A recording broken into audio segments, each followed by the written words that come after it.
The silence in the grand archives of the Ministry of Classification had a texture. It was not the absence of sound, but the presence of a vast, humming weight. It was the sound of data streams flowing through crystalline conduits in the walls, the whisper of climate-controlled air cycling through filtered vents, the almost imperceptible thrum of the automated retrieval system gliding along magnetic rails in the chasms between shelves that rose so high their tops were lost in engineered twilight. To Elian Vance, archivist third class, this textured silence was the sound of safety. It was the sound of being invisible. He was a beta. The designation was a shield, a cloak, a perfectly crafted lie he had worn for a decade until it felt more real than his own skin. His biometric signature, carefully modulated by a cocktail of illegal suppressants and a pirated bioregulator fused to his spine, broadcasted a flat, neutral scent profile. Uninteresting, unremarkable, a single grey thread in a tapestry of billions. He moved through the archives with an economy of motion that bordered on spectral. His fingers, long and pale, danced over the holographic interface of his console, cataloging, cross-referencing, and sealing newly acquired historical data into cryo-storage. His work was his meditation, a litany of codes and classifications that kept the screaming chaos of his own biology at bay. He was not an asset. He was not a threat. He was simply data, a record, a functionary. He felt the shift in the archive's atmosphere before he heard it. The humming weight of the silence changed its pitch, a subtle pressure against his eardrums. The automated systems paused their silent ballet, their indicator lights blinking from a steady, placid green to a cautionary amber. A high-level security protocol had been initiated. Elian's heart, a dull and chemically leashed thing, gave a painful lurch. He kept his eyes fixed on the shimmering lines of code before him, his posture unchanged. A perfect statue of bureaucratic diligence. They were just protocols, audits. It was nothing. But the fear was a cold vine wrapping itself around his ribs, squeezing the air from his lungs. The heavy, sound-dampening doors at the far end of the central nave hissed open. The figures that entered were stark silhouettes against the harsh, white light of the administrative corridor. 2 Praetorian guards, their chrome and black armor absorbing the ambient light, flanked a man who moved with a kind of predatory grace that was utterly alien to this place of quiet order. He was tall, his severe, high-collared uniform the color of a starless night sky. He was an alpha, not just any alpha. Elian recognized the insignia on his collar, the silver eagle with its wings unfurled in stoic aggression. Executor Kalen Valerius, the director's right hand, a man spoken of in hushed, fearful whispers, a legend of ruthless efficiency, an enforcer whose senses were said to be so acute he could smell a lie before it was spoken. Elian's blood went cold. He focused on his screen, a prayer running through his mind, a desperate mantra of invisibility. Let him pass. Let him not see me. I am nothing. I am no one. The executor and his entourage moved down the central nave, their footsteps a sharp, percussive intrusion into the sacred silence. Elian could feel the subtle shift in the air as they drew closer, a change in barometric pressure, the faintest ionization. It was the raw, physical presence of a dominant alpha, a power that even the ministry's advanced environmental regulators could not entirely scrub from the atmosphere. It prickled at the edges of his carefully constructed chemical fortress, a whisper of a forgotten language his body strained to hear. He forced himself to breathe. In, 4 counts. Hold, 7 counts. Out, 8 counts. The rhythm of control, the discipline that had kept him alive. Kalen stopped, not in front of Elian's console, but several rows away, his head tilted as if listening to something only he could hear. One of the guards murmured something, pointing toward the primary server core. Kalen gave a curt nod, but his gaze swept the vast, shadowed space, his eyes a pale, chilling grey that seemed to miss nothing. For a terrifying second, Elian felt that gaze brush over him, a physical touch that made the fine hairs on his arms stand on end. But it moved on. He was just part of the scenery, a cog in the machine.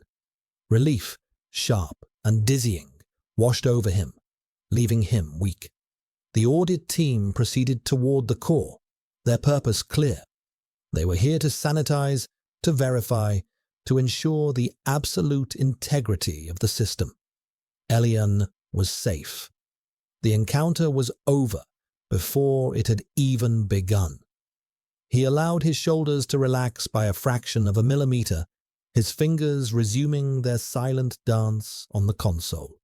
He pulled up a data slate, a request for deep storage retrieval, and began inputting the authorization sequence. The system chimed, a soft, melodic tone, and a thin, translucent slate materialized in the dispenser to his left. He reached for it, his movements fluid, practiced, and then his meticulously controlled world fractured. A tremor, a system-wide recalibration pulse from the core as the executor began his diagnostic, shook the floor. It was infinitesimal, a vibration felt more in the bones than the ears, but it was enough. The data slate, slick and cool in his grasp, slipped. It slid from his fingers, clattering onto the polished ferro-concrete floor with a sound that seemed to shatter the silence of the archives into a million pieces. Every head in the vicinity turned. The guards, the junior auditors, and him. Executor Kalen Valerius turned, his movement a blur of black and silver. His eyes, those unnervingly pale grey eyes, locked onto Elian. Not on the slate, but on him. For a single, eternal moment, the universe narrowed to the space between them. Elian froze, his hands still outstretched, his breath caught in his throat. He saw the executor's nostrils flare, a minute, almost imperceptible motion. He saw the focus in those grey eyes sharpen into something primal, something that had nothing to do with audits or data slates. It was the look of a predator that had caught a scent on the wind, a scent so faint, so impossible, that it defied all logic. A ghost, a memory of a fragrance that should not exist. Panic, pure and undiluted, seized him.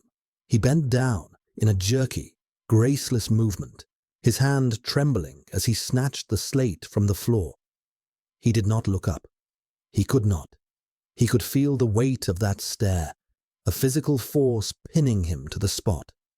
He straightened, clutching the slate to his chest like a shield, his gaze fixed on a point on the far wall.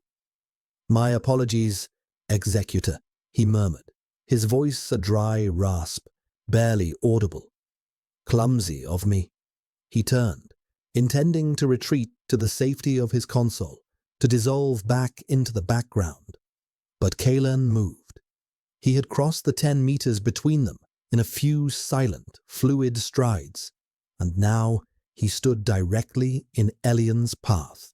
He was a mountain of silent power, eclipsing the soft, ambient light. The air around him was thick with his presence, a clean, sharp scent like cold steel, an ozone that made Elian's suppressed senses scream in protest. "Archivist," Kalen said. His voice was a low, resonant baritone, devoid of inflection, yet it vibrated through Elian's very bones. There is no need for apologies." He did not move aside. He simply stood there, observing, his gaze analytical, intense, searching. Elian's carefully constructed walls were crumbling. The bioregulator at his spine sent a frantic, painful jolt through his nerves, a warning that his system was struggling to maintain the beta facade under such close proximity to a dominant alpha. A fine sheen of cold sweat broke out on his brow. He had to get away, now. He risked a glance up, and it was a fatal mistake. Their eyes met again. This time, there was no distance. He saw the confusion warring with a dawning, terrifying certainty in Kalen's gaze. He saw the alpha's pupils dilate, a purely instinctual reaction. And in that moment, Elian knew. He knew that the ghost of Ascent, the one he had spent a decade burying under layers of chemicals and fear, had somehow, impossibly, reached him. Kalen's instinct, honed and lethal, had taken over. It had bypassed the logic of the bioscanners and the perfection of the Ministry's classifications. It had found the truth. It had found him. The lie was broken, and in the silent, weighted archives, surrounded by the ghosts of history, Elian Vance felt the cold, terrifying certainty of his own erasure. Kalen Valerius existed in a world of absolute data. His reality was composed of quantifiable metrics, biometric signatures, pheromonal outputs, genetic markers, probability matrices. The Ministry of Classification was built on this foundation of certainty. Society was stable because it was known. Every individual was catalogued, their phenotype, alpha, beta, omega, recorded at birth, their life path gently but irrevocably guided by the unassailable logic of their biology. It was a perfect system, orderly, efficient, safe. There were no anomalies, and yet an anomaly now stood before him, clutching a data slate to his chest, his knuckles white. Archivist 3rd Class Elian Vance, phenotype, beta, file number 7B49K2R. A flawless record, a life of meticulous, unremarkable service. A scent profile as flat and grey as his uniform. The data was absolute. The data was a lie. The moment their eyes had met, something ancient and undeniable had stirred in the core of Kalen's being. It was not a thought. It was not an analysis. It was an instinct, a deep cellular resonance that bypassed his formidable logic entirely. It was the biological equivalent of a fundamental constant of the universe suddenly proving false. Beneath the layers of chemical suppressants, beneath the electronic noise of a bioregulator working frantically to mask the truth, he had caught it. A scent so faint it was barely a whisper, a phantom on the edge of his perception. It was the scent of winter moonlight on snow, of crushed violets, of a hidden spring in a barren land. It was Omega, but it was wrong. It was broken, terrified. A scent that should have been a warm, inviting call was a sharp, panicked cry for help, buried under a mountain of static. He watched the archivist, this beta who was not a beta, and saw the truth not in his scent, but in his terror, the slight tremor in his hand, the way his gaze refused to meet Kalen's for more than a fraction of a second, the rigid control of his posture, a man holding himself together by sheer force of will. A beta would have been nervous in his presence, perhaps intimidated. They would not have been this profoundly, existentially terrified. This was the fear of a creature whose very existence was a capital offense. Unauthorized phenotype concealment was tantamount to treason. The unregistered were aberrations, threats to the stability of the system. They were hunted. They were erased. Kalen held the man's gaze for another long moment, his own expression an unreadable mask of calm authority. He saw the archivist's throat work as he swallowed. He saw the flicker of his pulse at the base of his neck, a frantic, trapped bird beating against its cage. Internally, Kalen's mind was a whirlwind of computation and conflict. His duty was clear. He was an executor. He was the guardian of the system's integrity. He should signal the Praetorians, have the archivist detained, and subject him to a full-spectrum bioassay. The protocol was unambiguous, but he did not. Instead, he gave a slow, deliberate nod. "Carry on, archivist," he said, his voice level. He stepped aside, clearing the path. A test.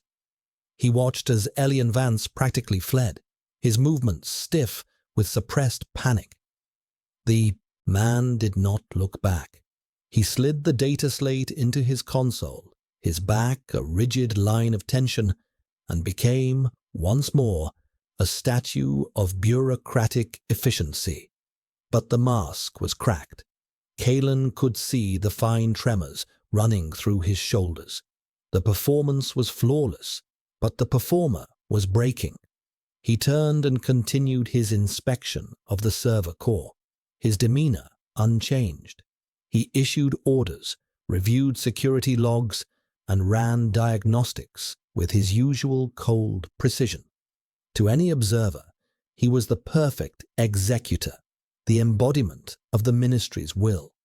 But a part of his consciousness remained tethered to the archivist several rows away. That phantom scent clung to the edge of his awareness, a question that demanded an answer. It was a flaw in the system, a single misfiled piece of data that threatened the integrity of the entire archive, and it was his duty to correct it. Later that night, in the sterile quiet of his high-rise apartment, the city's light streams a silent river of color far below. Kalen accessed the ministry's personnel files. He pulled up the record of archivist Elian Vance. Born in the outer sectors, orphaned at age 6, parents lost in an industrial accident, ward of the state, educated at the Central Academy, phenotype confirmed as beta at birth and in every subsequent mandatory screening, no family, no close associates listed, a ghost in the machine, a life designed for invisibility. Kalen cross-referenced the industrial accident, Sector Gamma 7, a maglev train derailment, a catastrophic system failure, dozens of casualties. He dug deeper, pulling the unredacted incident report, using his executor-level clearance to bypass the usual security protocols. The report was dry, technical, but in the appendices, under the list of the deceased, he found them. Alistair and Lena Vance. Alistair, an alpha engineer. Lena, phenotype listed as beta. But there was a note, a single flagged line of encrypted data. Kalen's fingers moved swiftly over his console, his own custom decryption keys dissolving the layers of security. The file opened. It was a medical examiner's private log, never meant to be part of the official record. It spoke of anomalies in Lena Vance's remains, trace pheromones inconsistent with a beta profile, pheromones that had been destabilized, volatile. The examiner hypothesized that she had been an unregistered Omega using unstable black market suppressants. The derailment had caused a system shock, the suppressants had failed, and a sudden, uncontrolled heat had triggered a pheromonal cascade. The cascade had overloaded the train's sensitive guidance systems. The system failure wasn't the cause of the accident. It was the result. An unregistered Omega had killed dozens of people, including herself and her alpha mate, and they had a son, a 6-year-old boy, Elian Vance. The pieces clicked into place with chilling precision. The boy had survived. He had seen what his mother's nature had done. He had learned the terrifying lesson that to be an Omega outside the system was to be a weapon of mass destruction, a monster. So he had run. He had hidden. He had spent his entire life burying the monster inside him, erasing his own nature with a devotion that was both tragic and extraordinary. Kalen leaned back, the cold light of the console illuminating the hard lines of his face. This was not just a case of simple concealment. This was a story of profound trauma, a life built on a foundation of fear. His duty was still clear. The law was absolute. But for the first time in his career, the absolute clarity of the system felt insufficient. It did not account for the terror in the archivist's eyes. It did not account for the ghost of a scent that was not a threat, but a plea. He looked out at the city, a perfect grid of light and order. A city built on a promise of safety and stability. A promise kept by erasing the pieces that did not fit. He had always believed in that promise. He had enforced it. Now, a single, terrified man in the heart of the archives threatened to make him question everything. The anomaly was not just in the system's data. It was in his own heart, a flicker of something that felt dangerously like empathy. He had to know more. He had to understand. He would continue the audit at the archives tomorrow. He would seek out the archivist, and he would find the truth, not for the sake of the system, but for his own. The hunt had begun, but its purpose had subtly, irrevocably changed. The executor's presence in the archives the next day was a constant, low-grade hum of dread beneath Elian's skin. He was a fixed point of menace in the vast, silent space. Elian could feel his gaze, even when he wasn't looking, a weight between his shoulder blades, a prickling heat on the back of his neck.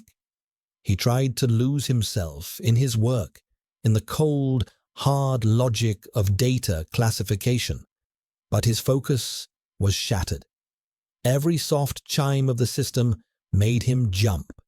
Every shadow that moved in his peripheral vision was the executor coming to drag him away. The bioregulator at his spine was working overtime, sending small, sharp jolts of pain through his nervous system as it fought to maintain the bland, featureless scent of a beta. The suppressants he'd taken that morning, a double dose that left his mouth dry and his thoughts fuzzy, felt like a paper-thin shield against a tidal wave. He was exposed. He was compromised.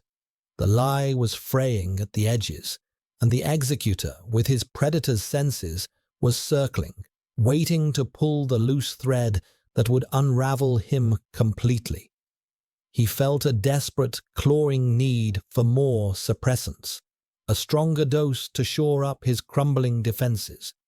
His regular supply was running low, and the encounter with Kalen had burned through his reserves faster than he'd anticipated.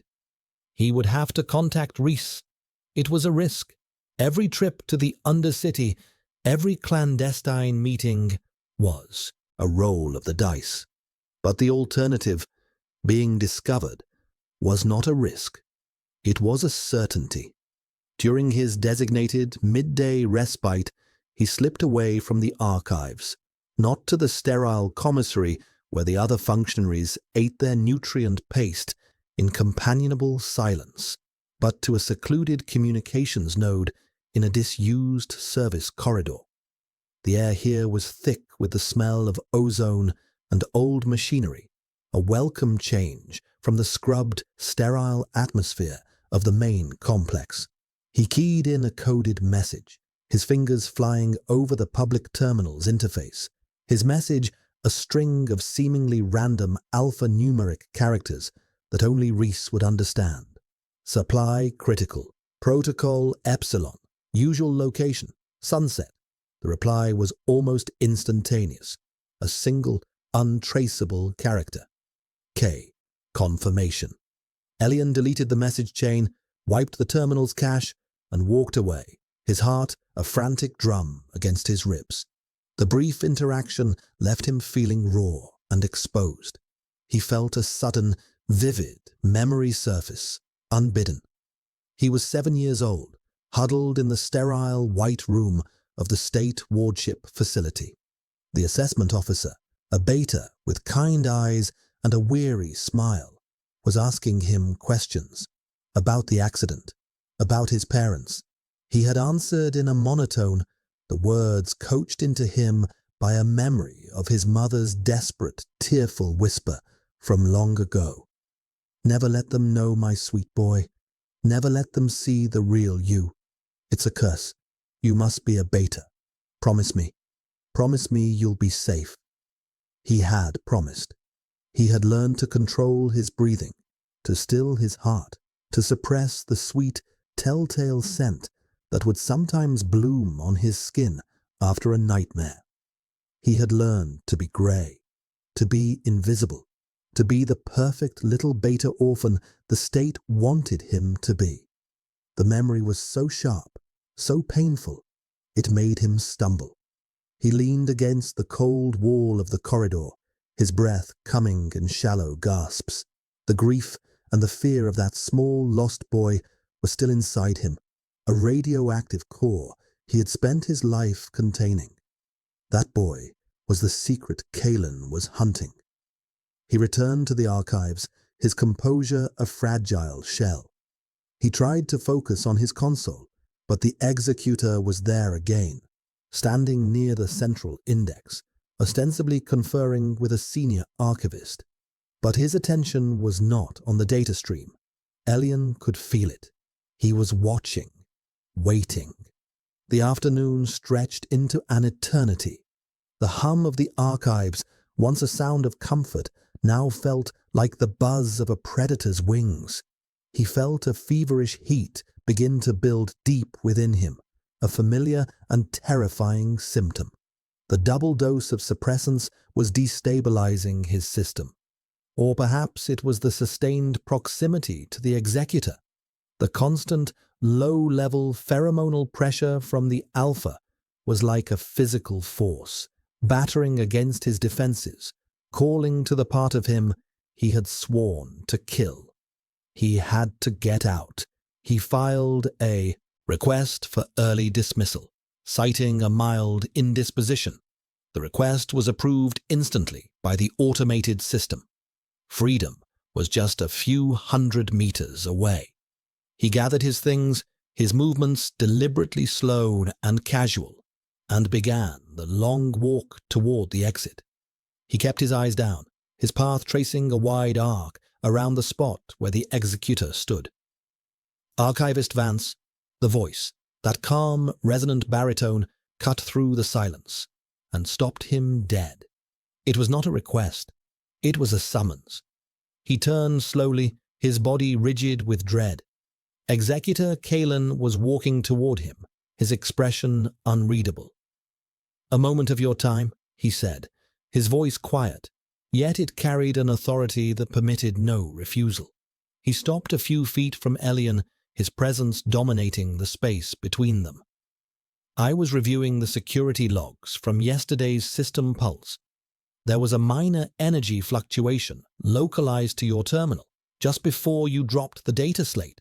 I need to ensure there was no data corruption." The lie was perfect, plausible, professional. But Elian knew, with a sickening certainty, that it was a pretext. This was not about data. This was an interrogation. I assure you, Executor, my system reported no errors," Elian managed, his voice tight. "Nevertheless, protocol requires a direct inspection," Kalen said smoothly. He gestured toward Elian's console. "If you would." There was no escape. Trapped. He was utterly, completely trapped.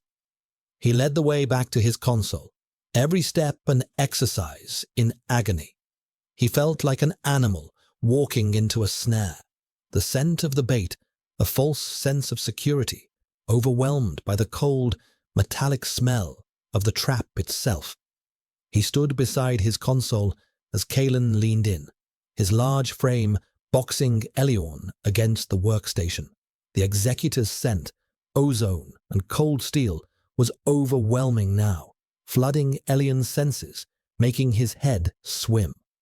The heat inside him intensified, a dangerous, molten core threatening to breach its containment. Kalen wasn't looking at the console. He was looking at him. His pale grey eyes were narrowed in concentration, not on the holographic display, but on the frantic pulse beating in Elion's throat. "Everything appears to be in order," Kalen murmured, his voice a low vibration that seemed to travel directly up Elion's spine. He was so close, too close. Elion could feel the heat radiating from the Alpha's body. His own body screamed in response, a chorus of forbidden needs and primal terror. The bioregulator sent another agonizing jolt through him, a desperate, failing attempt to maintain the lie. A single bead of sweat traced a path down his temple. He had to hold on. Just a little longer. He had to survive this. But as he looked into the executor's searching eyes, he saw a glimmer of something that terrified him more than any threat of detainment or erasure. It was a flicker of understanding, of recognition. The executor wasn't just hunting a flaw in the system. He was seeing the terrified boy who had promised his mother he would be safe. And that look of dawning, dangerous empathy was the most terrifying thing of all. It meant he was no longer invisible. From Kalen's perspective, the archivist was a living paradox, a fascinating, infuriating puzzle box wrapped in layers of fear and fierce control. Standing this close to him, the faint, ghostly scent of Omega was more pronounced, a delicate, complex note hidden beneath the harsh, synthetic odor of the suppressants. It was like trying to hear a symphony through a wall of static. His fabricated excuse about the energy fluctuation had been a gamble, a way to force proximity, to observe the archivist under pressure. The results were more compelling than he could have anticipated. He watched Elion Vance tremble, a fine, barely perceptible vibration that ran through the man's entire body. He saw the sheen of sweat on his pale skin, the frantic, hunted look in his eyes. A beta would be nervous. This man was coming apart at the seams. Kalen's instincts were screaming at him, a clear, ringing signal that cut through all the conflicting data. This was an Omega, a deeply distressed, terrified Omega, whose body was at war with itself. The suppressants, the bioregulator, it was a miracle the man was still standing. A profound, instinctual part of him, the alpha part that was bred for protection and stability, wanted to reach out, to soothe the violent trembling, to cover that fragile, panicked scent with his own. It was an impulse so strong, so primal, it took a significant portion of his legendary self-control to suppress it. He forced his attention back to the console, feigning interest in the diagnostic readings. "The integrity of the archives is my primary concern, archivist," he said, his tone deliberately formal, clinical. He was testing the man's defenses, probing for a weakness. Any anomaly, no matter how small, must be investigated. He leaned in a little closer, his shoulder brushing Elion's. The man flinched, as if he'd been burned, a sharp intake of breath, his only sound. Kalen felt the jolt of contact through his uniform, a spark of heat that had no logical source. The archivist's scent flickered, the chemical mask wavering for a fraction of a second, and in that instant, Kalen caught a purer, stronger wave of it. Moonlight and violets, yes, but also something else, something uniquely Elion. The scent of old paper, of ozone from the data streams, of a quiet, lonely strength. It was intoxicating. It was devastating. And it was gone as quickly as it came, smothered again by the harsh, chemical blanket. But he had it now. The proof. A scent signature, as unique as a fingerprint, logged and stored in his memory. "It seems there is no issue here," Kalen said, straightening up.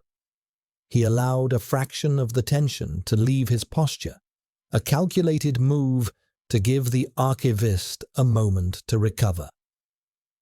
"My apologies for the intrusion." Elian Vance could only nod, his jaw tight, his eyes fixed on the screen. He looked pale, unwell. Kalen felt a pang of something he could not name. Regret. No, his actions were necessary. But perhaps guilt. He was deliberately tormenting this man, pushing him toward a breaking point for the sake of his investigation. He was behaving like a predator, and the thought left a sour taste in his mouth. "You are dismissed, archivist," he said, his voice softer than he intended. Elian fled, without a word. Kalen watched him go, a slim grey figure disappearing into the vastness of the archives. The puzzle was solved. He knew what Elian Vance was. The question now was what he was going to do about it. The law was absolute. His duty was clear. But the law did not account for the boy who had watched his mother's nature destroy their world. His duty did not account for the overwhelming, protective instinct that the archivist's terrified scent had awakened in him. For the first time, law and duty felt like hollow concepts, inadequate to the reality of the situation. He spent the rest of the day in a state of deep conflict, his mind a battleground between a lifetime of training and a sudden, powerful instinct.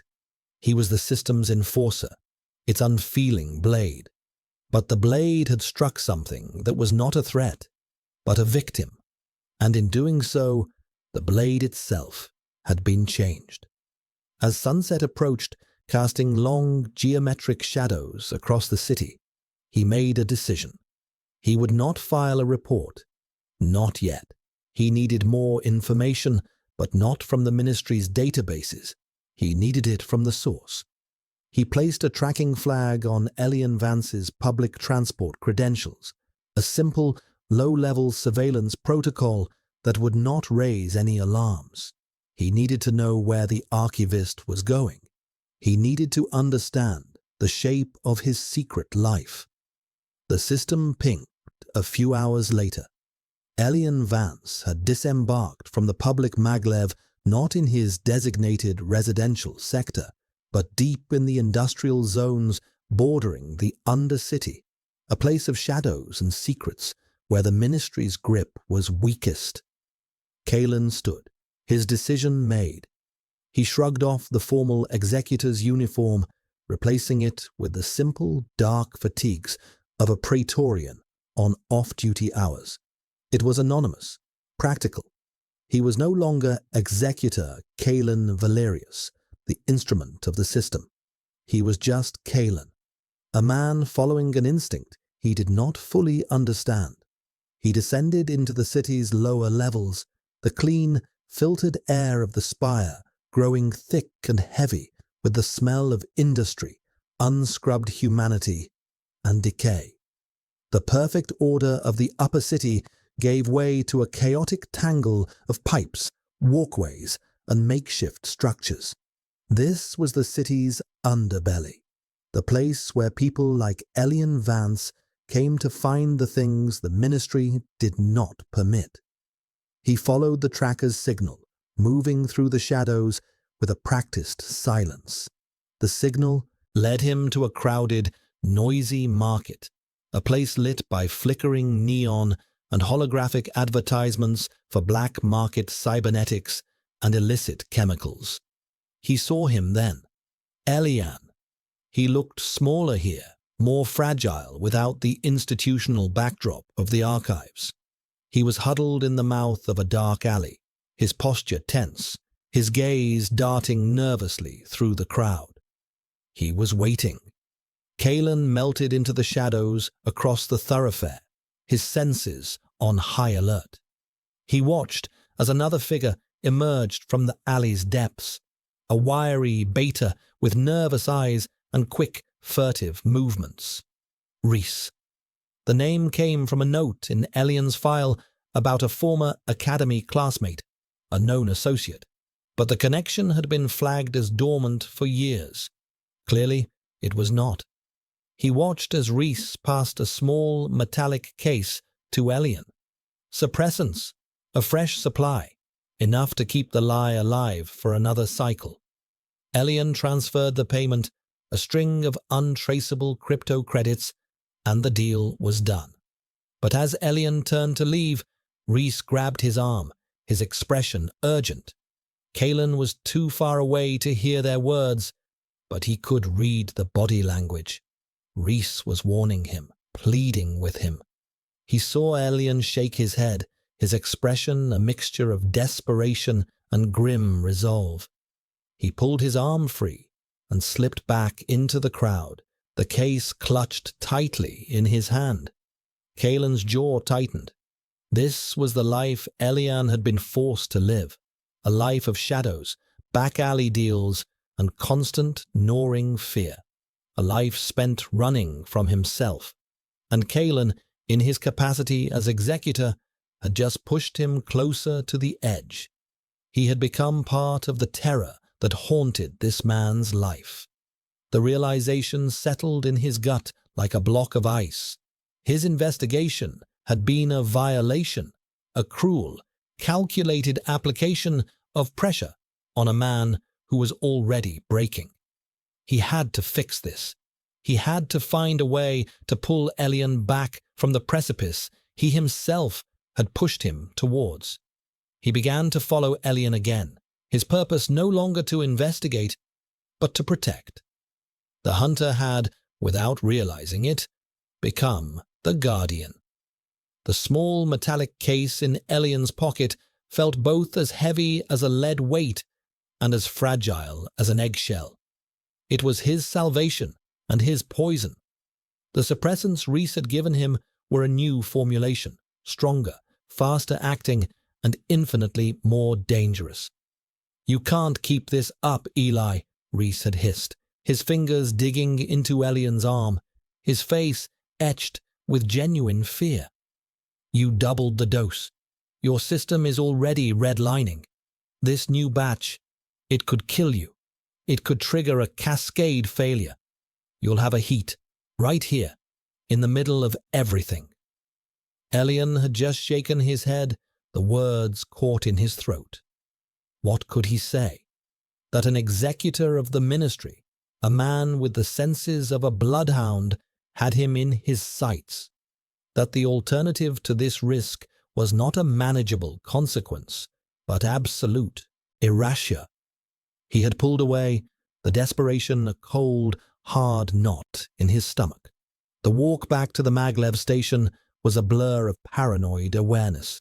Every face in the crowd was a potential threat. Every shadow held an observer. He felt naked, exposed. The secret he carried a pulsing, radioactive beacon. He could still feel the phantom pressure of Kalen's proximity, the scent of ozone and steel clinging to his clothes, to his skin. The encounter had left him deeply shaken, not just by the fear of discovery, but by something far more confusing.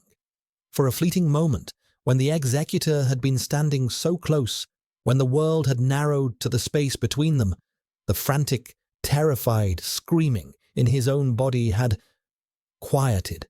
For one insane second, under the direct, overwhelming pressure of that dominant alpha presence, a part of his suppressed biology had not recoiled in terror, but had uncoiled in something that felt terrifyingly like relief, as if it had found an anchor in a storm. The thought was so dangerous, so heretical, he shoved it down, burying it under fresh layers of fear and denial. It was a trick of his biology, a symptom of the system's shock, nothing more. He made it back to his small, sterile apartment, the door hissing shut behind him with a sound of finality. He leaned against it, his body trembling with exhaustion and relief. He was safe. For now. He opened the case. Inside, nestled in soft foam, were two auto-injectors filled with a viscous, milky fluid. He prepped one, the movements practiced and mechanical. He pressed the device to his thigh, and with a sharp hiss, the new suppressants flooded his system. The effect was immediate and violent. A wave of icy cold spread through his veins, followed by a nauseating wave of heat. His vision swam, the edges turning grey. He stumbled to the small cot that served as his bed, collapsing onto it, his body convulsing. This was the price of his invisibility. This agony was the cost of his safety. As the initial shock subsided, a profound chemical numbness began to settle in.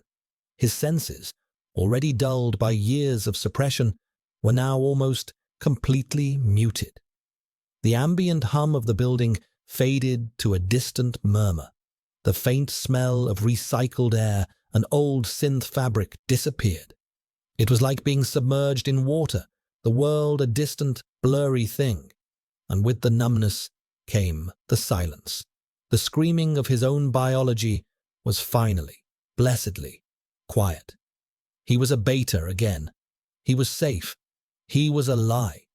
The next morning, he woke feeling hollowed out, his body aching as if he'd run a marathon. He moved through his morning routine like an automaton, his thoughts slow and syrupy. When he arrived at the archives, the atmosphere was different. The palpable tension of the executor's presence was gone. Kalen Valerius was not there. A wave of relief so profound it almost buckled his knees washed over Elian. He was gone. The audit was over. He had survived. The day passed in a quiet, blissful state of normality. The textured silence of the archives was once again a comforting blanket.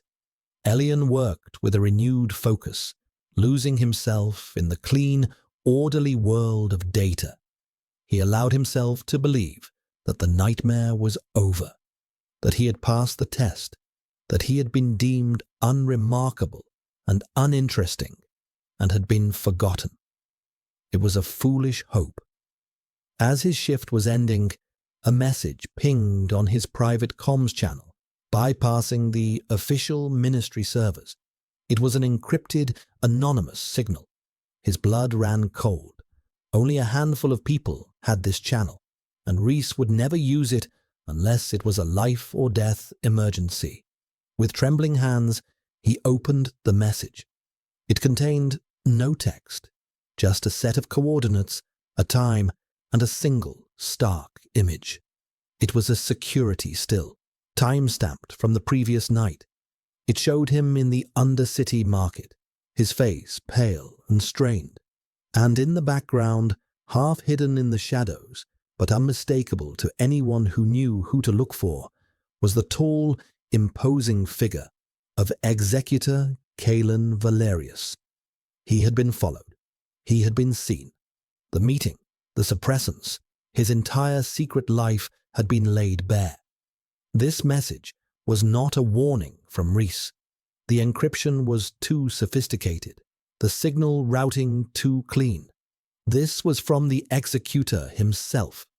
It was a summons. The coordinates were for a location high in the city's spires, in the restricted residential zone reserved for the ministry's elite. The time was in 1 hour. This was it. The end of the line. There would be no dramatic arrest, no public scene, just a quiet clinical summons to a private location where he would be interrogated, processed, and then erased. There was nowhere to run. The ministry's reach was absolute. To flee would be to admit guilt and would only delay the inevitable. A strange, cold calm settled over him. He had spent his entire life running from this moment. Now that it was here, The fear was so immense, so all-consuming, that it had burned itself out, leaving behind a hollow, brittle resignation. He would face his end with the same quiet dignity with which he had lived his lie. He took the maglev upwards, rising through the city's strata, leaving the noise and grime of the lower levels behind. He ascended into the clean, cold, rarefied air of the powerful. The residential tower was a monument of dark glass and steel, a silent, imposing needle piercing the clouds. The security protocols were formidable, but his credentials, surprisingly, granted him access. The executor was expecting him. The elevator ride was silent, a smooth, swift ascent into judgment. The doors opened directly into a vast, minimalist apartment. The walls were stark white, the furniture sparse and functional. One entire wall was a sheet of floor-to-ceiling glass, revealing a breathtaking, terrifying view of the city sprawling below. And standing before the window, a dark silhouette against the glittering lights, was Kalen Valerius. He turned as Elian entered, his face impassive, his grey eyes holding Elian's gaze. He was dressed in simple black fatigues, the severe lines of his executor's uniform absent, yet he seemed no less imposing. If anything, the lack of official regalia made him seem more dangerous, more personal. "Archivist Vance," Kalen said, his voice a low, calm rumble. "Thank you for coming." Elian's heart hammered against his ribs, a frantic, useless protest. He said nothing, simply stood by the door, waiting for the sentence to be passed. "I know what you are," Kalen stated, not with malice, but with a simple, devastating finality. He took a step closer. "I know what you've been doing to yourself, the suppressants, the bioregulator. I know why." The words hung in the silent, sterile air between them. It was all out. The secret he had protected with his life, the truth he had buried for a decade, was now known. A part of him felt a strange, light-headed sense of release. The burden was finally gone. Of course, it was only gone because his life was about to be over. What are you going to do?"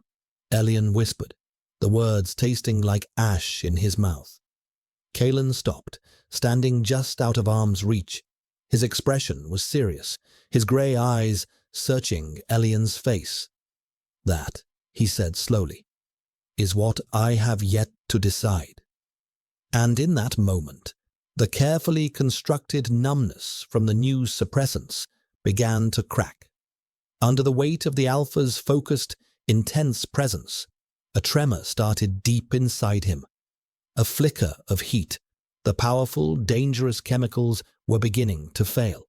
And as he stood before the man who held his life in his hands, Elian Vance felt the first, terrifying contraction of a long-overdue, chemically induced heat. The cage was breaking. The monster was stirring. The first wave of heat hit him like a physical blow. It was not the gentle, rising warmth of a natural cycle, but a violent, convulsive agony. The new suppressants, designed for total systemic shutdown, were not failing gracefully. They were shattering, their chemical bonds breaking down under the dual pressures of his own ragged biology and the potent, overwhelming presence of the Alpha before him. A strangled gasp escaped his lips. His knees buckled, and he would have collapsed if not for the wall he slammed against. A sheet of fire tore through his veins, a searing, white-hot pain that made his vision flash and his ears ring. His carefully constructed world dissolved into a maelstrom of pure, agonizing sensation. Through the haze of pain, he was vaguely aware of Kalen moving, covering the distance between them in two long, silent strides. He felt the executor's hands on his shoulders, large and firm, steadying him. The touch was electric, sending a fresh jolt of chaotic energy through his system. "Breathe, Elian." Kalen's voice was a low, urgent command, cutting through the roaring in his ears. The use of his first name was a shock, an anchor in the storm. Elian tried to obey, but his lungs refused to cooperate. His body was no longer his own. It was a battleground, and he was losing. Then came the scent. For a decade, his own scent had been a thing of shame and terror, a secret to be smothered and erased. Now it tore free from its chemical prison with explosive force. It bloomed in the sterile air of the apartment, a wild, untamed fragrance of moonlight, violets, and terrified desperation. It was the scent of his deepest, most hidden self, raw and unfiltered, a scream for help made manifest. He squeezed his eyes shut, a wave of profound, soul-deep shame washing over him. To be exposed like this, so completely, so pathetically, in front of the man who was his judge and executioner. It was a fate worse than erasure.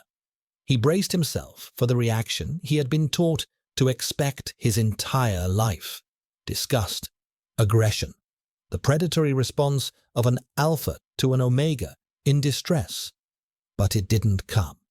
Instead, Kalen's grip on his shoulders tightened, not with anger, but with a steady, grounding pressure.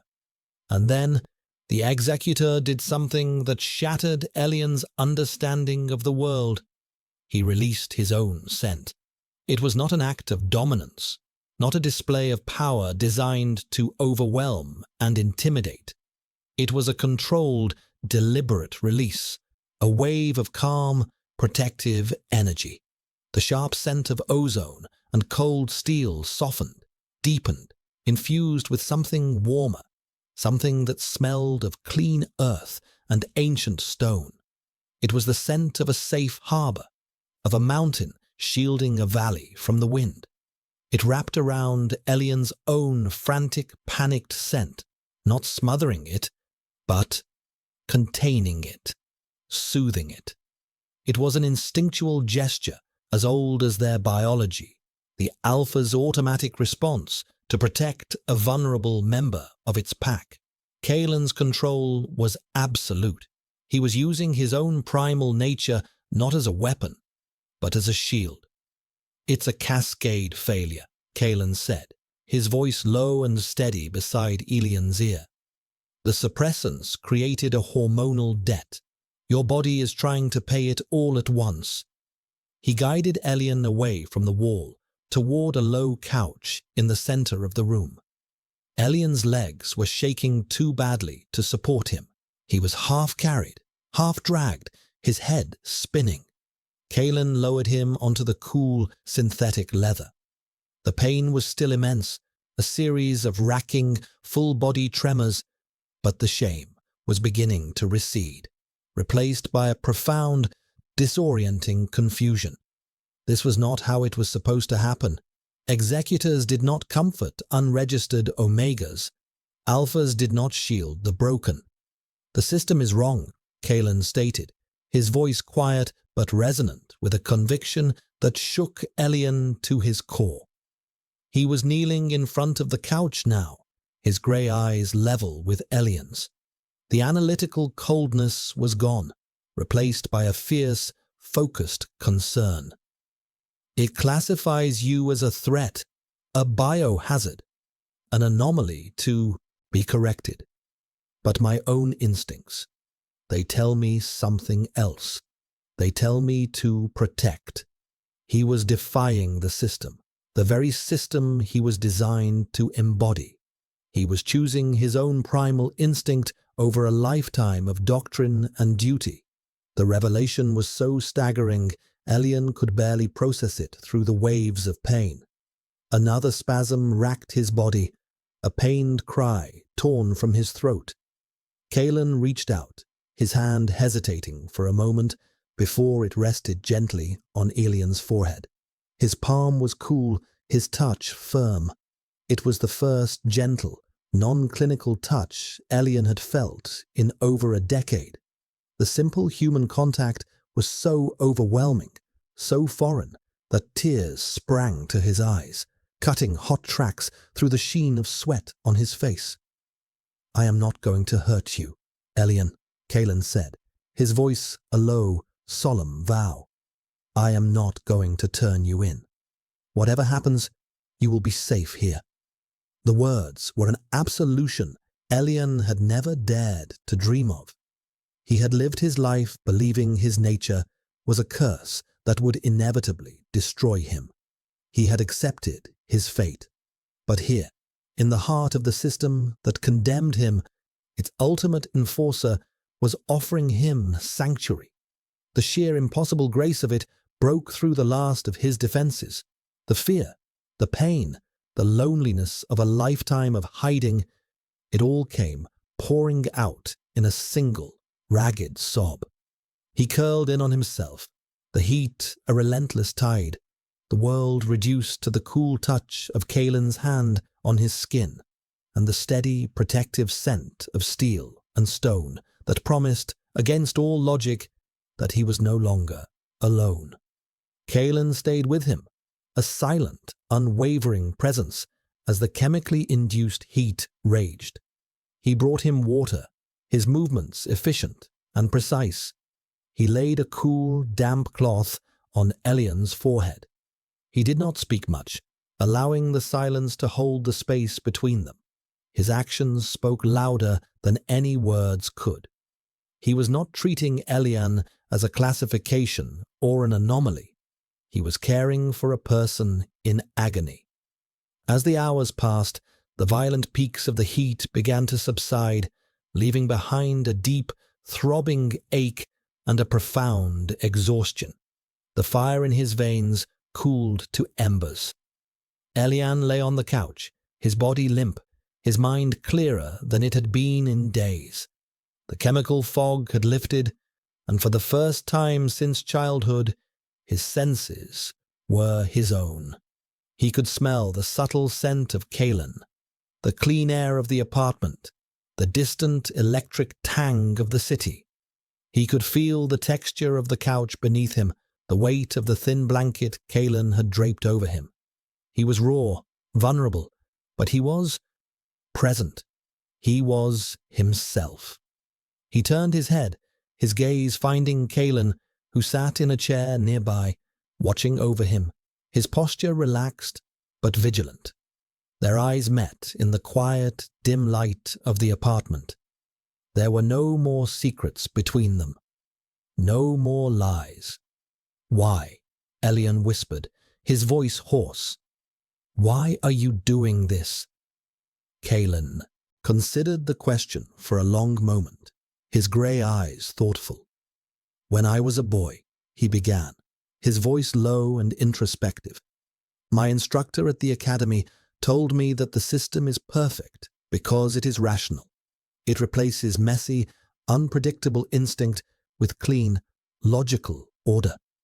He told me my alpha nature was a tool, a weapon to be controlled and aimed for the good of that order.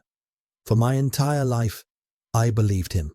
He leaned forward, his gaze intense. "But when I found you, logic and order failed. My data told me you were a beta, a non-entity. My instinct told me you were an omega, in desperate need of protection. The system saw a flaw to be erased. I saw a man who had survived an unimaginable trauma. The system's perfect logic demanded your destruction. My messy instinct demands your safety." He paused, the weight of his next words filling the room. "The system is not perfect. It is brutal, and I will no longer be its instrument." It was a confession, a declaration of rebellion. In saving Elian, Kalen was condemning himself. He was choosing exile, choosing to become an enemy of the very world he had been created to protect. The magnitude of his sacrifice was breathtaking, Elian knew then that this was not just about instinct. It was a choice, a profound, conscious choice, to value a single, broken life over a flawless, cruel ideology. And in that moment, something new began to bloom in the ashes of Elian's old life.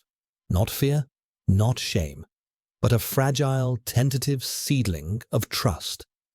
In the quiet aftermath of the storm, a fragile new world began to take shape within the four walls of Kalen's apartment. The violent, artificial heat had broken, leaving Elian feeling scoured clean, his body exhausted, but blessedly his own. For the first time in his adult life, he was not fighting his own biology. The constant, low-grade war he had waged against himself was over, and the silence it left behind was profound. He drifted in and out of a deep, healing sleep, and whenever he woke, Kalen was there, a quiet, steady presence in the starkly furnished room.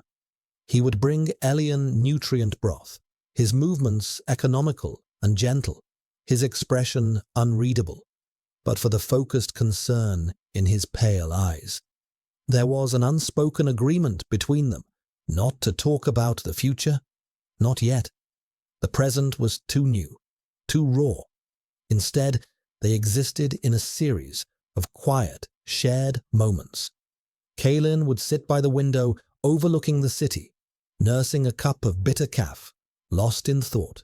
Elian would watch him, this man who had been the terrifying embodiment of the system, now his unlikely savior. He saw the tension in the set of Kalen's shoulders, the weight of the choice he had made. He had thrown away his life, his status, his entire purpose for a man he barely knew. The thought was both humbling and terrifying. During one of his waking periods, when the afternoon sun cast long shadows across the floor, Elian felt strong enough to speak. His voice was still rough, but it was clear. "My mother," he began, the words feeling strange and heavy on his tongue. He didn't know why he was starting there, but it felt important. Kalen turned from the window, his full attention on Elian. She didn't know the suppressants were unstable. She bought them from a man in the Undercity, the same way I did. She just wanted a normal life. She wanted to be with my father, without the ministry interfering, without being assigned to a breeding cycle with some alpha she'd never met. He paused, the memory sharp and clear. She used to tell me my scent was like her favorite flower, the moon violets that grew in the hydroponic gardens back home. She said it was a gift, but after a while, she started telling me to hide it. She said the world was too cruel for beautiful things. Kalen listened without interruption, his expression somber. He was not just hearing the story, he was absorbing it, understanding the deep roots of Elian's fear. "The day of the accident," Elian continued, his voice dropping to a near whisper. "She was unwell. The suppressants had been making her sick. My father wanted her to stop taking them, to register with the ministry. He said they would protect her, but she was too afraid. She'd heard stories of Omegas being treated like property, their lives dictated by their heat cycles." He took a shaky breath. "On the train, there was a jolt, a power fluctuation. I think it was enough to shock her system. The suppressants failed. I remember a smell, like burning sugar, and then panic, not just from her, from everyone.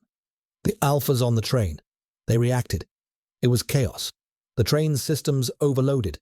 Then, nothing." He fell silent, the memory of the crash a silent, screaming void. He had been found in the wreckage, a small, terrified boy, miraculously unharmed. He had told the authorities what his mother had drilled into him. He was a beta. His parents were betas. He had clung to the lie because the truth had become a monster that had devoured his entire world. I spent the rest of my life making sure the monster would never get out again, he finished quietly. I became a ghost, an archivist of other people's lives, because I couldn't have one of my own. Kalen rose from his chair and came to sit on the edge of the couch. He didn't touch Elian, but his proximity was a comfort. Your mother wasn't a monster, Elian, he said, his voice firm but gentle. She was a victim of a system that fears what it cannot control, a system that would rather erase a beautiful thing than make a world safe enough for it to exist. He looked down at his own hands, large and powerful. I was a part of that system. I enforced its cruelty. I believed its lies. I saw people as data points, classifications, alphas, betas, omegas, not as people who loved and feared and dreamed. He met Elian's gaze again, his own eyes filled with a deep, weary regret. You are not a monster, and you are not a data point. You are the man who showed me the truth. The confession hung in the air, a bridge of shared understanding between two men who had been born to be on opposite sides of a brutal divide. They were both prisoners in their own way. Elian had been a prisoner of his biology and his fear. Kalen had been a prisoner of his ideology and his duty. Now, they were both fugitives. The quiet sanctuary of the apartment could not last. They both knew it.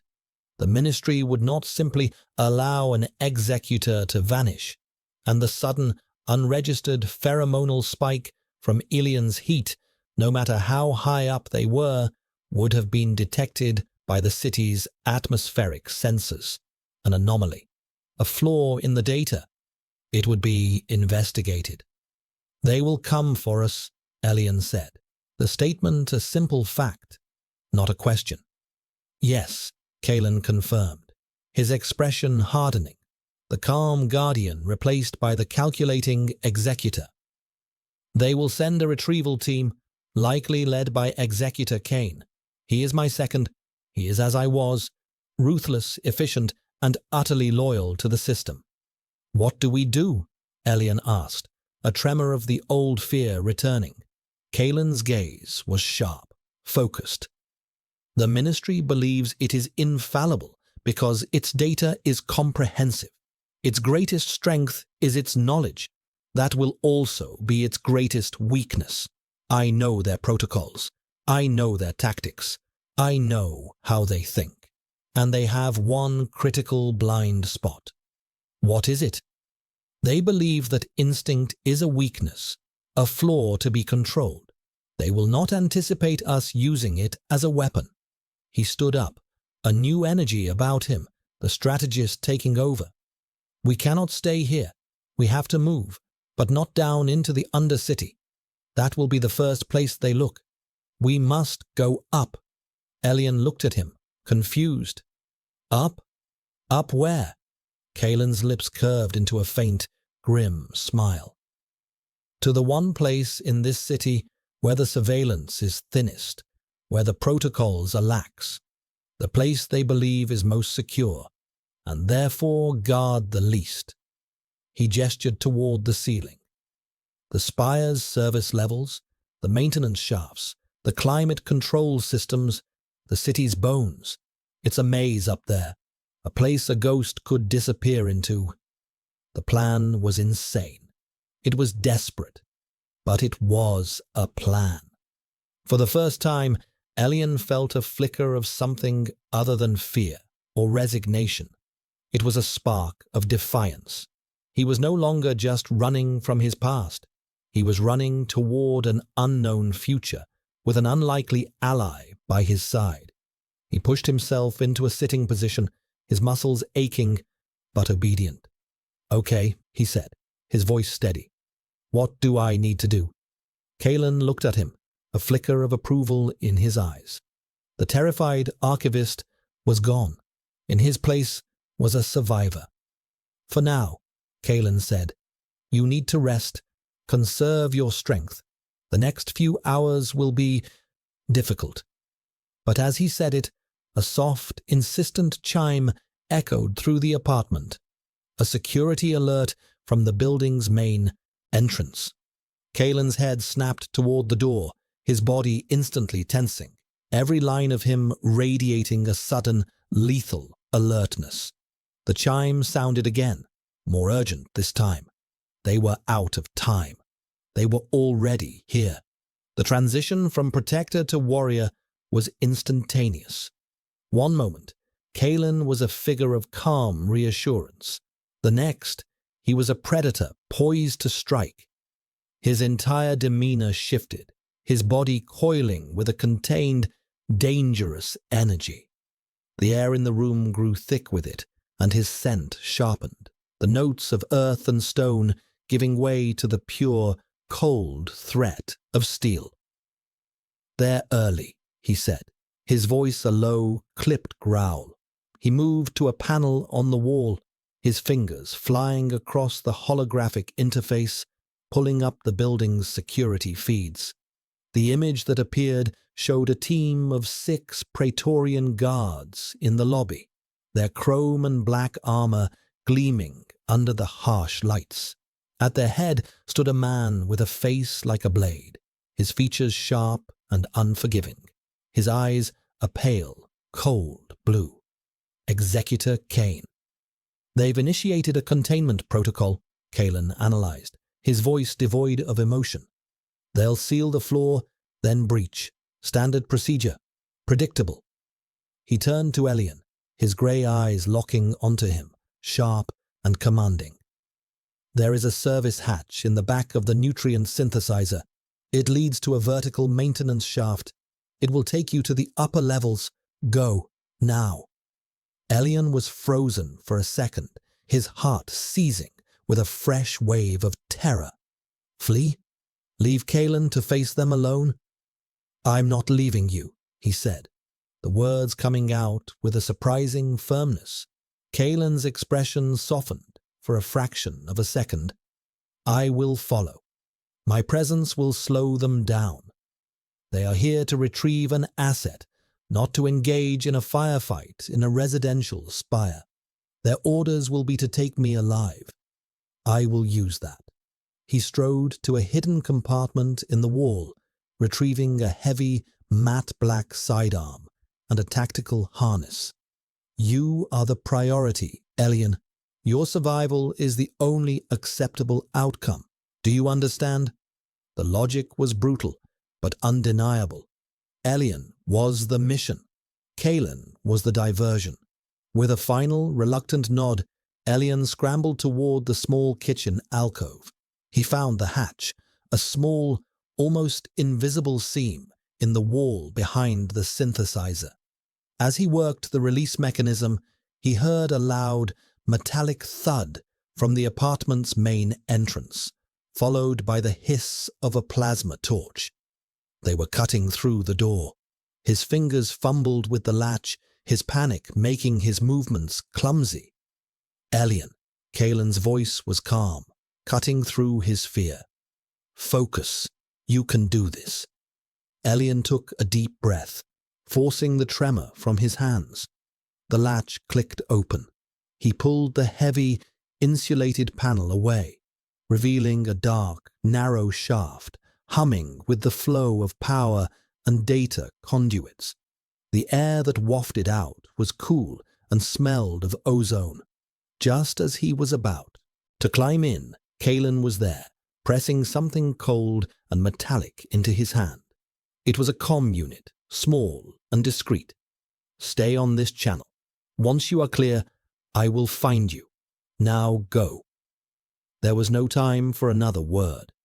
A section of the main door glowed cherry red and then fell inward with a crash. Elian threw himself into the shaft, pulling the hatch closed behind him just as the first Praetorian guard stormed into the apartment. The darkness in the shaft was absolute. It was a tight squeeze, a vertical maze of pipes, cables, and conduit bundles. He could hear the muffled sounds of the confrontation in the apartment, shouted commands, the heavy thud of bodies hitting walls, the sharp, distinctive crack of Kalen's sidearm. He had to move. Using the conduits as handholds and footholds, he began to climb, his muscles screaming in protest. The shaft was a testament to the city's hidden workings, the biological reality of the machine. It was a world away from the sterile, polished surfaces of the upper levels. Here, everything was raw, functional, and dangerous. As he climbed, a strange thing began to happen. The fear was still there, a cold knot in his stomach, but it was no longer paralyzing. It was fuel, and another feeling was rising to meet it. Anger, a deep, burning rage at the system that had hunted him, that had forced him to mutilate his own identity, that was now trying to kill the one person who had shown him kindness. He was done being a victim. He was done being afraid. In the darkness of the shaft, surrounded by the city's humming heart, he made a choice. He would not just be the survivor Kalen was trying to protect. He would be a weapon, his own unique, biological weapon. He stopped climbing for a moment, closing his eyes, focusing inward.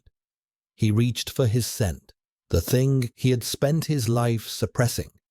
It was still there, a quiet, steady presence now that the suppressants were gone. It was no longer a source of shame. It was a part of him. He remembered what Kalen had said. They believe instinct is a weakness. He focused, concentrating on the emotions roiling inside him, the fear, the anger, the fierce, protective loyalty he felt for Kalen. He pushed them outward, weaving them into his pheromonal signature. He let his scent bleed into the ventilation system, a silent, invisible cry for help, laced with the sharp, discordant notes of terror and aggression. It was a desperate gamble. He didn't know what it would do, but it was better than doing nothing. He began to climb again, faster now, driven by a new, fierce purpose. Below, in the apartment, Kalen moved like a phantom of violence.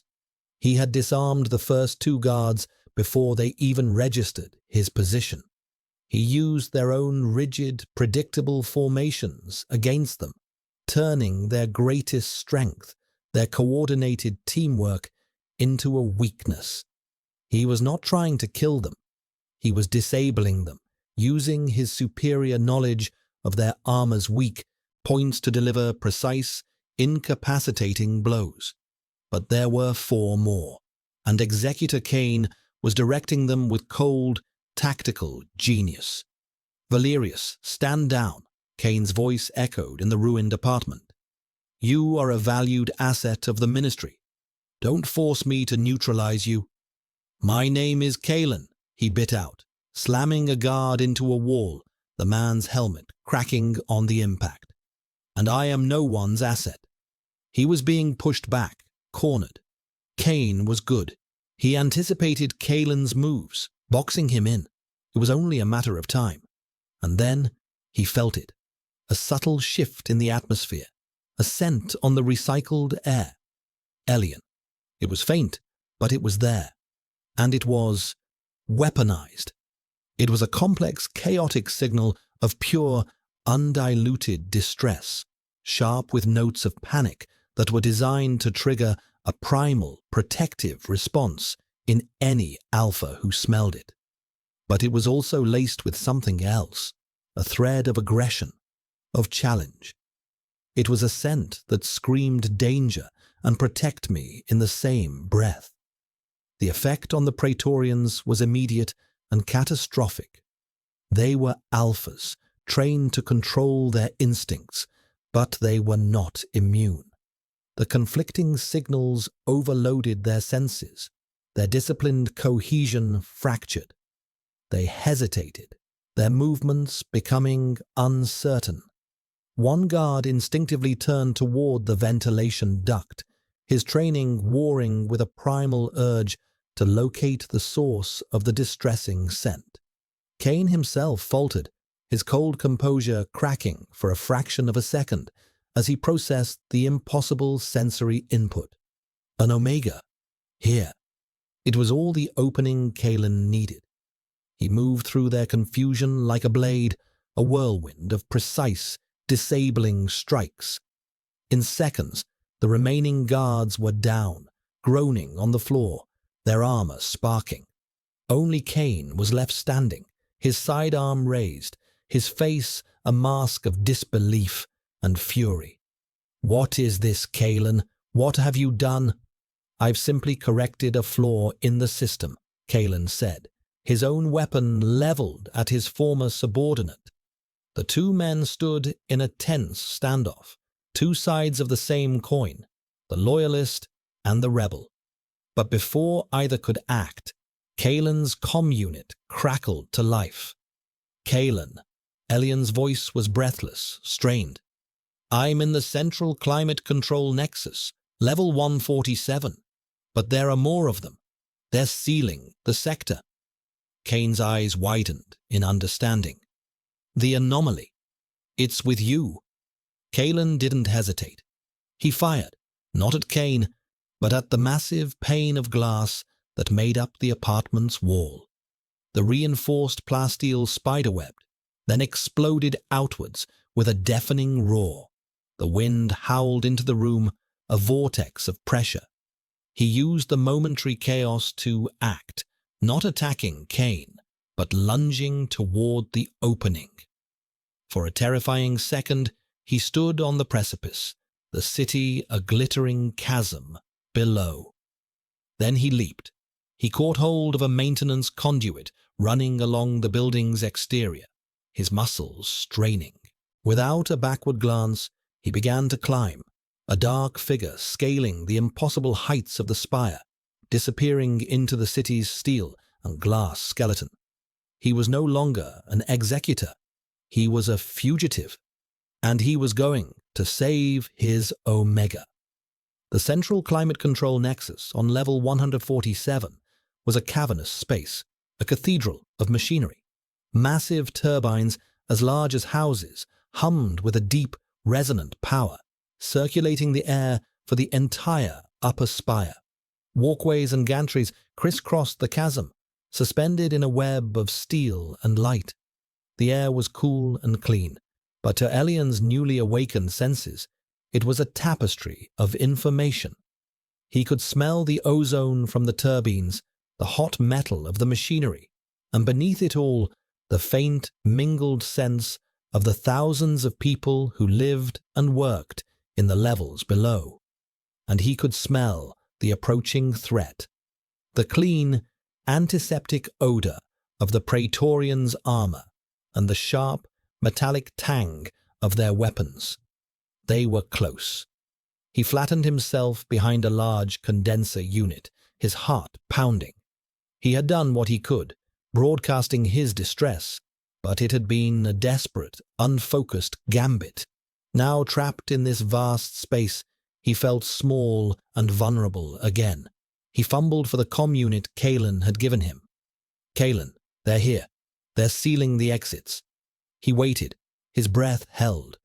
For a terrifying moment, there was only static. Then Kalen's voice, rough with exertion and the roar of the wind, came through. "I'm on my way. Keep moving. Head for the primary air intake shaft. It's on the far side of the Nexus. I will meet you there." The transmission cut out. Elian peered out from behind the condenser. He saw them. A new team of guards moving with practiced, silent efficiency, fanning out across the gantries, their helmet-mounted searchlights cutting sharp cones of white through the dim, ambient light of the Nexus. They were hunting him. He took a deep breath, forcing down the panic. He was not the same person who had cowered in the archives. He looked at his own hands. They were trembling, but not just with fear. There was a current of power running through him, a sense he had never known before. His biology was not a curse. It was a tool. Kalen was counting on him. He began to move, slipping through the shadows of the massive machinery, a ghost in the city's lungs. The guards were methodical, sweeping the area in a grid pattern. They were relying on their technology, on their motion sensors and thermal imaging. They were not relying on their noses. Elian used that to his advantage. He allowed his scent to drift, a faint trail of moonlight and violets, leading them away from the primary intake shaft toward a dead-end maintenance corridor. He made it a scent of pure, helpless fear, a lure for the alpha predators. He watched from the shadows as two of the guards broke formation, their instincts overriding their training, drawn toward the irresistible scent of a vulnerable Omega. It was a small victory, but it bought him time. He reached the far side of the nexus. The primary air intake was a monstrous opening, a circular maw at least 30 meters in diameter, protected by a heavy grill. The roar of the air being sucked into the spire's circulatory system was deafening. This was his rendezvous point, but his path was blocked. Two guards stood sentinel on the gantry leading to the intake, their weapons at the ready. There was no way past them. He was trapped. Just as despair began to set in, a shadow detached itself from the gantries high above. Kalen descended like a wraith, landing silently behind the two guards. Before they could even turn, he had disabled them both. Two swift, brutal movements in the near darkness. He materialized at Elian's side, his presence a sudden, solid wall of reassurance. "Report," he said, his voice low and urgent. "Two more on the upper levels," Elian whispered, pointing. "I think I drew two others away. That should be all of them." Kalen gave a curt nod of approval. "Good. You did well." The simple praise filled Elian with a warmth that had nothing to do with fear or adrenaline. They moved together to the edge of the intake shaft. Kalen produced a small, powerful plasma cutter from his harness and began slicing through the thick bolts of the grill. "This shaft leads to the outer atmospheric processes," he explained, over the roar of the wind. "From there, we can access the transport networks for the lower city. We can disappear." As the last bolt gave way, a voice, amplified and chillingly calm, echoed through the nexus. "That is not going to happen, Kalen." Executor Kane stood on a gantry opposite them, his sidearm leveled. He was alone. The remaining two guards were positioned on the levels above, their rifles trained on the intake shaft. They were completely surrounded. "It's over," Kane said, his voice ringing with the absolute certainty of the system. "You have betrayed your oath. You have aligned yourself with an unregistered anomaly. There is no escape."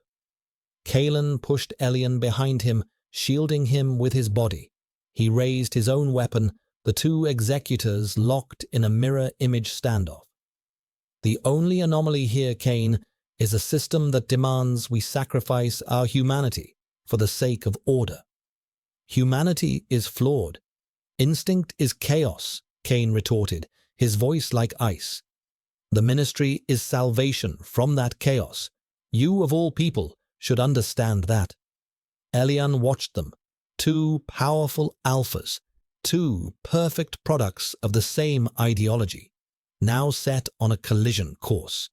He knew that Kalen could probably not win this fight, not against Kane and two snipers. He felt a surge of desperate resolve. He would not let Kalen die for him. He stepped out from behind Kalen's protection. "No," he said, his voice shaking but clear, carrying over the roar of the turbines. Kane's cold blue eyes flickered to him. a flicker of disgust in their depths. "Stay out of this, or creature." The word, the casual dehumanization, did not sting Elian. It ignited him. He closed his eyes and reached deep inside himself. He gathered up every emotion he had, his fear for Kalen, his rage at the system, the quiet, fierce love that was beginning to bloom in his heart for the man who had saved him, and the newfound pride in his own identity. He wove them all together into his scent. But this time, it was not a lure or a cry for help. It was a declaration. He projected a scent of pure, unwavering certainty. It was the scent of a chosen mate, an omega bonded to his alpha. It was a scent that said, "This is my alpha. He is mine to protect. You are a threat to my pack." It was a direct, primal challenge, an olfactory signal that bypassed all logic and training. To an alpha, it was the ultimate transgression, a direct threat to a bonded pair. The two snipers on the upper levels flinched. Their aim wavered. Their alpha instincts were screaming at them that to fire on Kalen now would be to violate a sacred biological law. Kane himself staggered back a step, his hand trembling, his face a mask of confusion and rage. His rational mind knew this was a trick, a pheromonal manipulation, but his deepest biology, the very core of his alpha nature, was recoiling in protest. That one moment of hesitation was all Kalen needed. He fired, not at Kane, but at the support strut of the gantry Kane was standing on. The plasma bolt hit with explosive force, and the gantry groaned, buckling under the strain. Kane cried out as the walkway tilted violently, throwing him off balance. Kalen grabbed Elian's hand. "Now!" He pulled him toward the open intake shaft. They leaped together into the roaring darkness, the sound of Kane's enraged shouts swallowed by the wind. They were falling, tumbling through the city's metallic heart, but their hands were locked together. They were fugitives. They were rebels. But for the first time in his life, Elian Vance was not falling. He was flying. The transition from the roaring chaos of the intake shaft to the relative quiet of the outer atmospheric processes was jarring. They were spat out onto a mesh platform high above the city, the wind a constant, whipping force. Below them, the undercity was a chaotic sprawl of flickering lights and deep shadows, a stark contrast to the orderly grid of the spires they had just escaped. They were in a different world now, a world without the Ministry's oppressive, sterile order. Kalen led them through a labyrinth of filtration tanks and exhaust ports, his movements sure and certain, even in this alien environment. He knew the city's anatomy, its hidden passages and forgotten byways. He was no longer an enforcer of its rules, but a master of its secrets. They found shelter in a decommissioned power substation, a hollowed-out concrete shell that offered a reprieve from the biting wind. The space was dark, damp, and smelled of rust and ozone, but it was safe. For now, they collapsed against a wall, the adrenaline of the escape finally draining away, leaving a deep, bone-weary exhaustion in its place. For a long time, neither of them spoke. The only sounds were their own ragged breaths and the distant, ever-present hum of the city. Elian looked at Kalen. In the dim light filtering through a grimy window, he could see the lines of strain around the former executor's eyes, the smudges of grime on his face. He was no longer the immaculate, untouchable figure of authority from the archives. He was a man who had sacrificed everything. "We did it," Elian whispered, the words sounding unreal. "We got away." Kalen turned his head, his grey eyes finding Elian's in the darkness. A slow, tired smile touched his lips. "No," he corrected gently. "You did it, Elian. Your courage back there. You saved us. You used their own prejudice, their own dismissal of your nature, against them. You were not a weapon. You were a warrior." The praise settled deep in Elian's chest, a warm, glowing ember. He had spent his life believing himself to be a weakness, a liability, to be seen as a source of strength, of power. It was a revelation that fundamentally reshaped his sense of self. He was not an anomaly. He was not a curse. He was an Omega. And he was proud. He reached out, his fingers hesitating for a moment before they brushed against Kalen's hand. The contact was tentative, questioning. Kalen responded instantly, his own fingers closing around Elian's, his grip firm and warm. It was a simple gesture, but it held the weight of everything they had been through. It was a promise, an anchor. "What happens now?" Elian asked, his voice quiet. "Where do we go?" "I have contacts," Kalen said. "People on the fringes, outside the ministry's direct control. Smugglers, data brokers, people who value freedom over order. It will not be an easy life. We will always be looking over our shoulders. But it will be our own. A life on the run. A life in the shadows. A decade ago, it would have been his worst nightmare. Now, with Kalen's hand holding his, it sounded like freedom. "They won't stop looking for you," Elian said, the thought a cold sliver of fear. "You were one of their most valuable assets. They won't just let you go." "I know," Kalen acknowledged, his expression grim. "And Kane will be relentless. He will see this not just as a mission, but as a personal failure he needs to rectify. But the city is large, and its shadows are deep. We will learn to be ghosts." He squeezed Elian's hand. "But this time, we will be ghosts together." In the quiet darkness of the substation, surrounded by the sleeping machinery of a forgotten age, something shifted between them. The bond that had been forged in crisis and desperation, in shared fear and mutual protection, deepened into something more profound. It was a quiet, unspoken understanding that transcended their biology, their pasts, their designations. Kalen leaned in, his movement slow, deliberate, giving Elian every opportunity to pull away. He did not. Kalen's other hand came up to cup Elian's jaw, his thumb gently stroking his cheek. His gaze was soft, all the hard edges of the executor melted away, leaving only the man. "Elian," he murmured, his voice thick with an emotion Elian couldn't name. And then he closed the small distance between them. The kiss was not one of passion or desperate relief. It was a kiss of profound tenderness, of quiet discovery.